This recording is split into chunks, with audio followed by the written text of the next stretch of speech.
Magandang gabi, Ryan. Ano ba ang sinasabi ngayon yung mga o sinasabing biktima ng war on drugs? Yun nga, Jude, kanina nakausap din natin doon sa rally pa lang dito sa labas.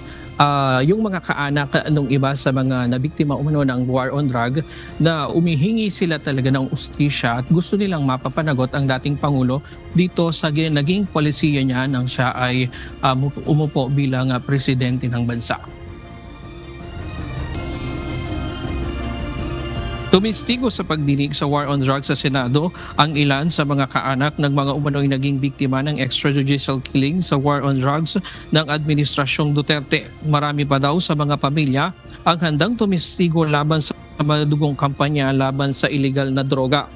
Kwento ng tiyuhin ni Kian de los Santos na napatay sa war on drugs ilang araw nang mapatay ang binatilyo ay naglabas ang ng statement ng PNP kung saan sinasabi nito na siga, kinakatakutan at ginagamit daw si Kian ng kanyang pamilya na tagabenta ng droga. Aniya dahil dito, namarkahan ang kanilang pamilya sa publiko bilang masama at binalot ng takot.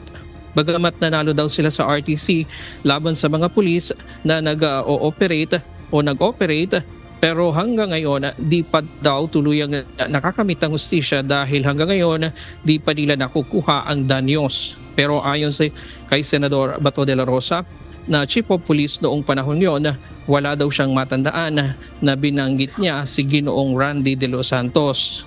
Pero giniit nito na sangkot sa illegal na droga ang ama ni Kian base sa report ng mga pulis. Isa pang nagpakilalang biktima na si Cristina Gonzalez na asawa ng napatay na drug suspect ang humarap sa pagdinig sa Senado. Inamin nito na nagbebenta sila ng droga bago pa man ang war on drugs ng Administrasyong Duterte. Aniya, galing mismo sa mga pulis ang kanilang ibinibentang droga.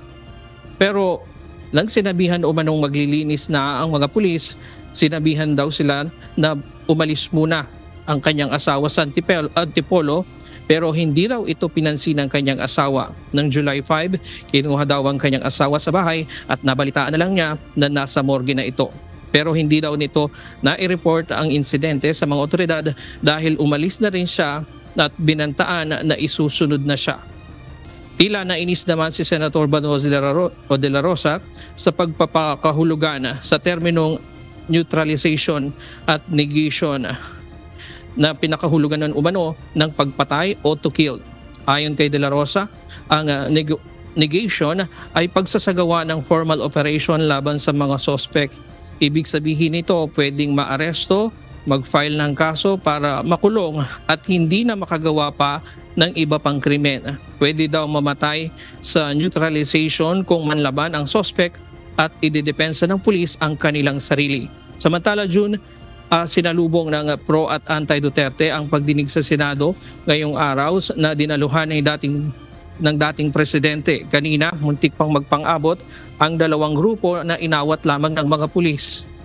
Panawagan ng anti-Duterte, papanagutin ng dating Pangulo sa kanyang war on drugs kung saan libu-libu umano ang nasawi kasama na ang mga collateral damage. Ayon naman sa mga pro-Duterte, sa panahon ng dating Pangulo, nang ipatupad ang war on drugs ay naging tahimik ang lansangan at nasugpo ang iba't ibang krimen sa bansa. Saan mo ng latest mula dito sa Senado? Balik sa iyo, June. Maraming salamat, Ryan Lacanlale.